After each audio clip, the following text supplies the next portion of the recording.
Welcome to the Ancient Alternative View.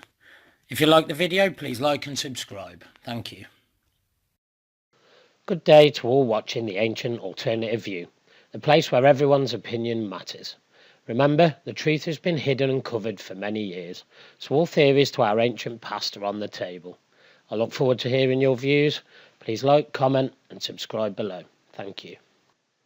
Firstly on the show today, I'd like to say a big well done to the new channel, represented from the Lost History channel, called Light Up the Dark. An excellent effort to Michael over there, reintroducing all of his work. Also, I'd like you to go over to Ancient History Criticisms. His new work on the bevel blocks is part 14, absolutely superb. I have told you about his Pandora's Boxes work. If you get yourselves over there and have a look, I'm sure you'll absolutely love it. Also, I'd like you to pop across and have a look at CF Apps, his new work on the Shroud. Absolutely superb stuff. You'll absolutely love that one as well. Bubcat, big shout out to you. Excellent effort on your work this week. Real pleasure to have watched some of your more interesting finds over there at your channel. So everyone get across and have a look at his work. Thanks very much for all that you guys have done. One of the most mysterious ancient civilizations to ever develop on the surface of the planet is without a doubt the great ancient Egyptian civilization. The more we have ventured into the plentiful Egyptian history, the more we have been left perplexed by the complexity and advanced development of this ancient culture that developed along the River Nile. The more we search, the more we learn how little we really know. Experts studying Egypt came across what is considered one of the oldest settlements on Earth, dating back to the Neolithic period. The discovery shows what Egypt was like before even the first pharaohs. Egypt's Ministry of Antiquities explained that the ancient city, thought to be more than 8,000 years old, offers a unique opportunity to shed light on the prehistoric communities that lived in the Nile Delta before the reign of the first pharaonic dynasty.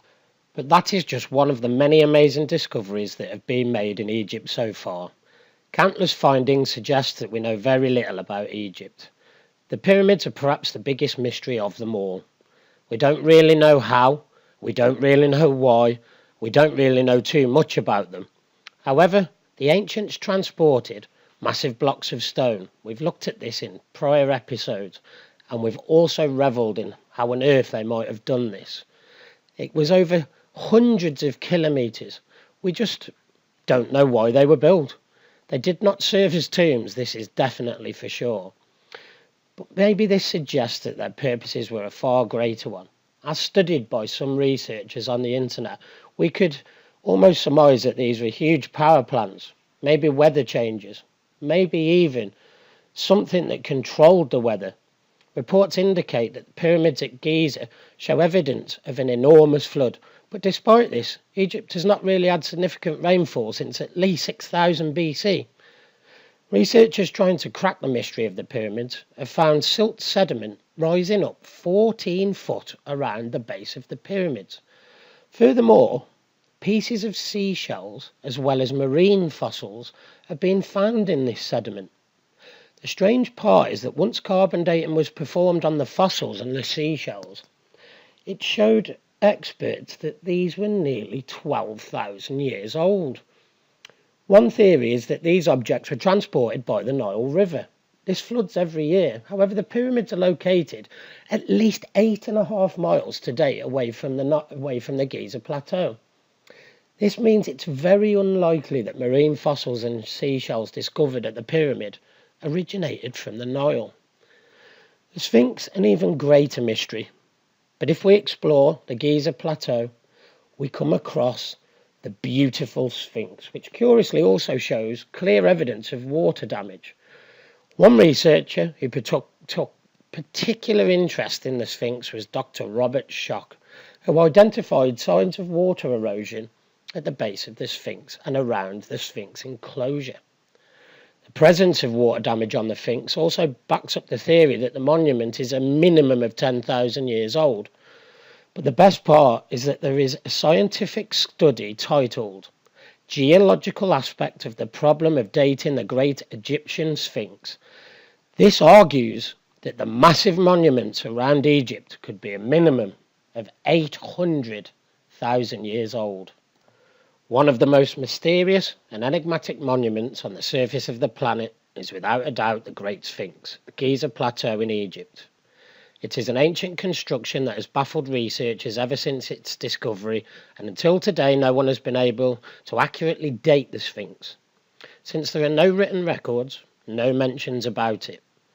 Now, two Ukrainian researchers have proposed a new provocative theory where the two scientists say the Great Sphinx is around 800,000 years old. Until I read their theories, I would say that they were mad like you guys. However, the study was presented at the International Conference of Geochronology and Archaeology held in Sofia, titled Geological Aspect of the Problem of Dating the Great Egyptian Sphinx Construction. The authors of this paper are scientists Manchayev Vaslaslav, an Institute of Environmental Geochemistry of the National Academy of Sciences of the Ukraine, and Alexander G. Parkhomenko. Apologies if I'm getting these pronunciations wrong because my Ukrainian isn't great, also from the same institute.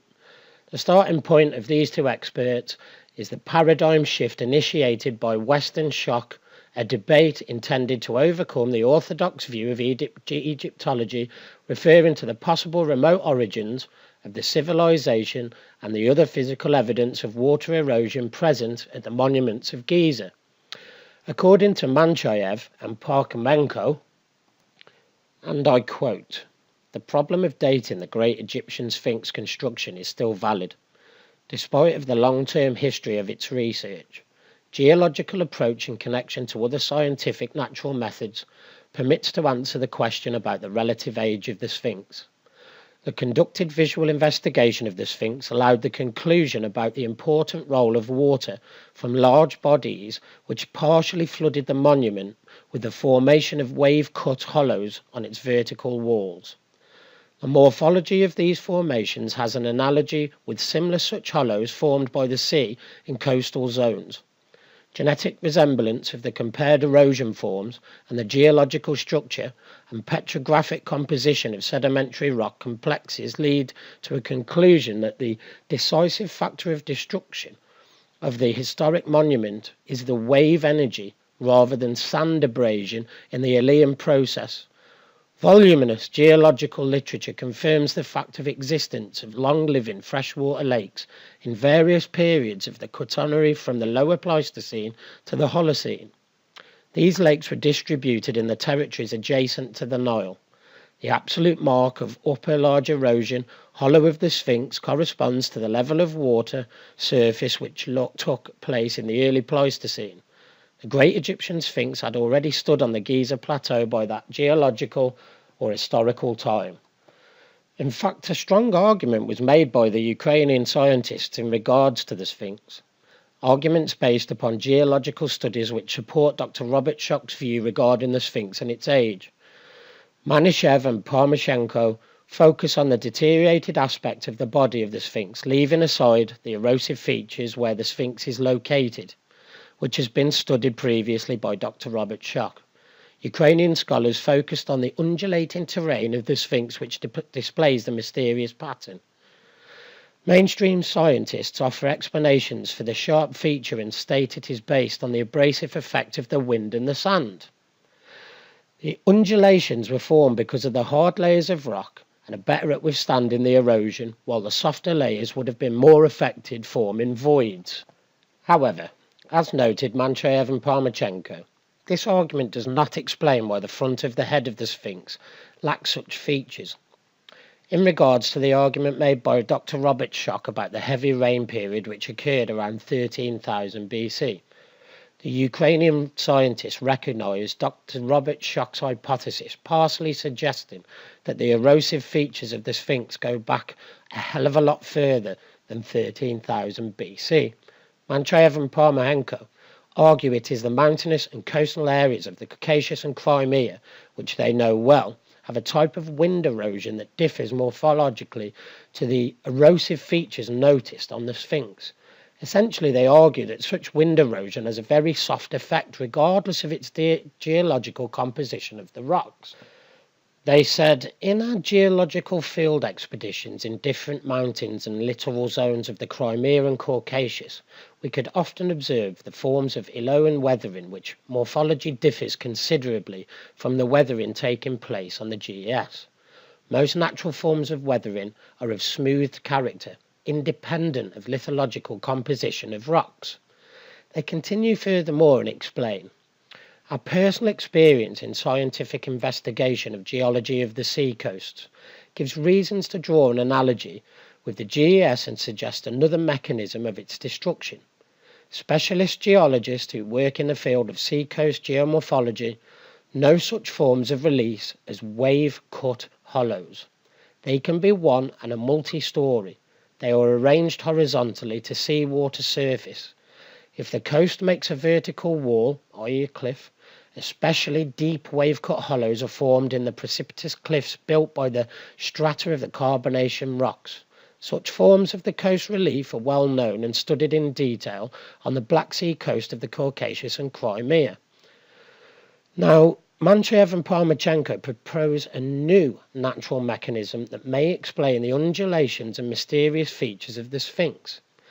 This mechanism is the impact of waves on the rocks of the coast. Basically, this could produce in a period of thousands of years the formation of one or more layers of ripples, a fact that is clearly visible in and around the Sphynx and surrounding area. This process, which acts horizontally, that is when the waves hit the rock up the surface, will produce a wear of dissolution of the rock. The fact is, the observation of these cavities in the Great Sphynx made these scientists think that the Great Monument could have been affected by this process of immersion in large bodies of water, not the regular flooding of the Nile. Stands to reason. Manchev and Parmachenko suggest the geological composition of the body of the Sphynx is a sequence of layers composed of limestone with small interlayers of clays. Manchev and Parmachenko also explain that these rocks possess different degree of resistance to different strengths of water. They say that if the hollows and the formation were due to sand abrasion only, the hollows had to correspond to the strata of certain lithological composition. They suggest that the Great Sphynx hollows were formed within several strata or occupy some part of the stratum homogeneous composition. Manchev and Parmachenko firmly believe that the Sphynx had to be submerged for a very long time underwater, and to support this hypothesis, they point towards existing literature of the geological studies of the Giza Plateau. According to these studies, at the end of the Pliocene geological period between 5.2 and 1.6 million years ago, seawater entered the Nile Valley and gradually creating a flooded area. This led to a formation of lacustrine deposits which are at the mark of 180 metres above the present level of the Mediterranean Sea. According to Manchev and Parmachenko, it is sea level during the Cambrian phase which is the closest to the present mark with the highest GES hollow at its level. High level of seawater also caused the Nile overflowing and created long-living water bodies as a time to correspond to around 800,000 years ago. What we have here is evidence that contradicts the conventional theory of deterioration by the sand and water, a theory already criticised by Western Shock, who recalled that during many centuries the body of the Sphynx was buried in the sands of the desert, so wind and sand erosion would have been impossible. However, where Shock clearly saw the action of the streams of water, this is caused by continuous rains. Ukrainian geologists see the effect of erosion caused by the direct contact of the water of the lakes formed in the Pleistocene on the body of the Sphynx. This means that the Great Sphynx of Egypt is one of the oldest monuments on the surface of the earth, pushing back drastically the origin of mankind and civilization. Some might say the theory that's been proposed by Manchev and Parmachenko is very, very extreme, because it places the Great Sphynx in an era where humans just weren't here Furthermore, as it has been demonstrated, the two megalithic temples located adjacent to the Great Sphinx were built by the same stone, which means that new dating of the Sphinx drags these monuments back to, you guessed it, 800,000 years. In other words, this means that ancient civilizations inhabited our planet a hell of a lot longer than what the mainstream is letting us know. Now, today we've heard some different theories on ancient Egypt. We've all got our own theories. Excellent researchers have found all different things in Egypt that date certain things there. Let's be honest, we don't actually know. I asked a question on a popular question site on the internet. I'll let you guess what that is. And I proposed a question. Yes, it's a little bit brash, to a couple of scientists, a couple of professors. These are top professors in top colleges in America and around our world. And I just asked, why do we base the pyramids of Giza on such crude graffiti based on 20th century explorers in this day and age? And I've been answered back in quite detail with the answer, everything points at 3,000 years before Christ. Everything does. Manuscripts have been found that the Great Pyramid of Giza has been carbon dated really, and it all shows evidence that Khufu made the pyramid. Now, my answer to that was, you and I, in this day and age, we could go out and buy a brand new car from the showroom, couldn't we now? We could go out and buy a new Ford, a new Ferrari, a new Lamborghini, and it would be our car. However, we didn't make that car. It might be ours. We put the fluffy dice in it. We make it clean and we make it smell nice. It's our car. We purchased it. But we were not the maker of that car. This is just a metaphor for what evidence we've been given on the Giza Plateau.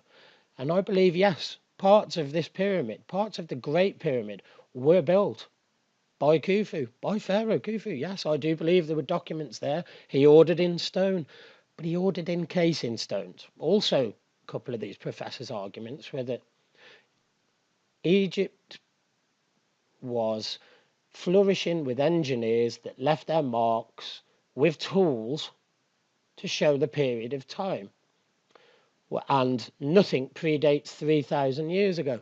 Well, we've looked on our show up to now at the fact that everything gets pushed back a long way in time. And until I'm shown a document that proves I am wrong, I put the Great Pyramids and the plateau back a golden generation to at least 33 to 35,000 years old.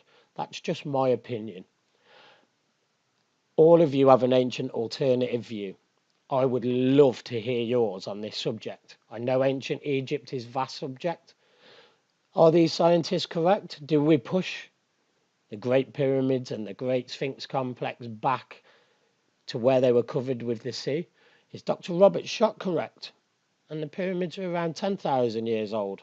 Is my theory that they're in a prior golden age? Will that stand the test of time? Maybe we'll find a document soon. I'd love to hear your ancient alternative view on everything we've spoken about today. Thank you for your time.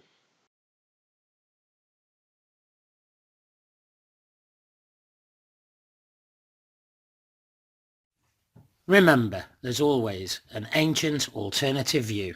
Thank you for watching.